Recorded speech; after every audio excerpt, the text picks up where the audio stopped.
Golf খেলিয়ে হসপিটালে ভর্তি করিয়ে যারা রাজনীতিতে যারা ইন্টারফেয়ার করার চেষ্টা করছেন, আপনারা ফাউল করছেন। খুব শীঘ্রই আপনারা রেড কার্ড দেখবেন। আমরা গতকাল খবর পেয়েছি আমাদের একটা নির্বাচন যে কমিশন আছে, আমাদের আগেও তো একটা নির্বাচন কমিশন ছিল, হুদা নির্বাচন কমিশন, রকিব নির্বাচন কমিশন। আমাদের নির্বাচন কমিশনরা দিনের ভোট তারা রাতে করে দিয়েছে। তারা পুলিশকে সাক্ষী রেখে, সেনাবাহিনীকে সাক্ষী রেখে রাতের বেলায় ভোট কেটে নিয়েছে। কবর থেকে এমন শুনেছি মরা মানুষ এসেও ভোট দিয়ে গিয়েছে।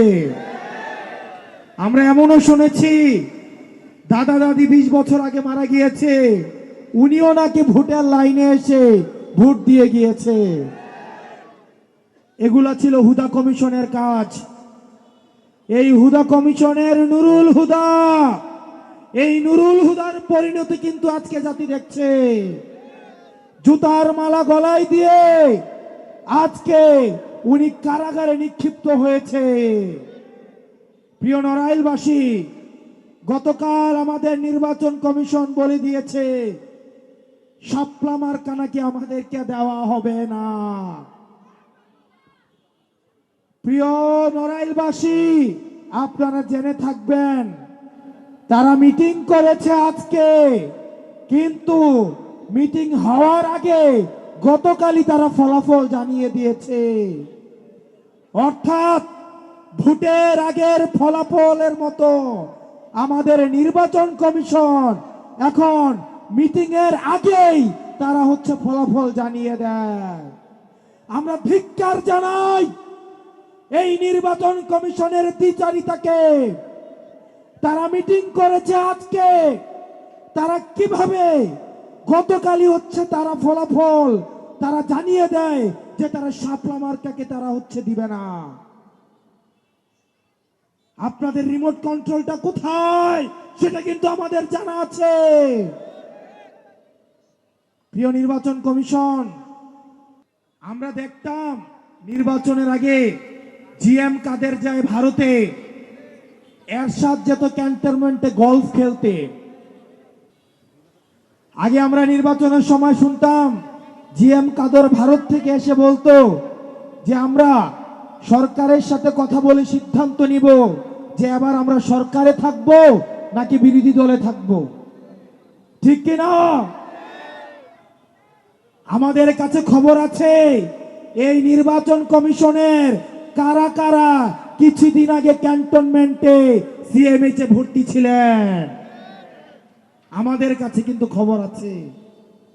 এরশাদকে যেভাবে গলফ খেলতে নিয়ে যেত, ঠিক একইভাবে এখন অনেককেই ধরে ধরে সিএমএইচ এ নিয়ে যাওয়া হয়।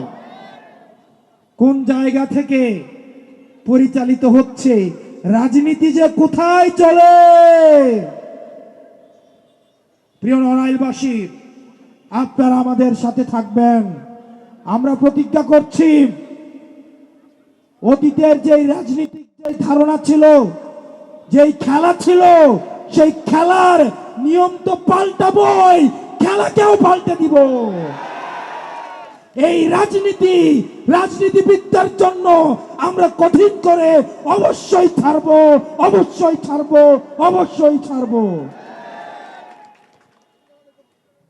আমরা রাজনীতিবিদদেরকে জনগণের কাছে জবাবদিহি করতে আমরা বাধ্য করব। রাষ্ট্রের প্রতিষ্ঠানগুলোকে আমরা জবাবদিহি করতে বাধ্য করব। আমরা আবারও বলছি, নির্বাচন, জনগণ এবং রাজনীতি যদি করতেই হয় তাহলে চাকরি ছেড়ে দিয়ে এসে এবং ক্যান্টনমেন্ট ছেড়ে দিয়ে এসে তাহলে রাজনীতির মাঠে এসে রাজনীতি করুন। গলফ খেলিয়ে হসপিটালে ভর্তি করিয়ে যারা রাজনীতিতে যারা ইন্টারফেয়ার করার চেষ্টা করছেন, আপনারা ফাউল করছেন। খুব শীঘ্রই আপনারা রেড কার্ড দেখবেন।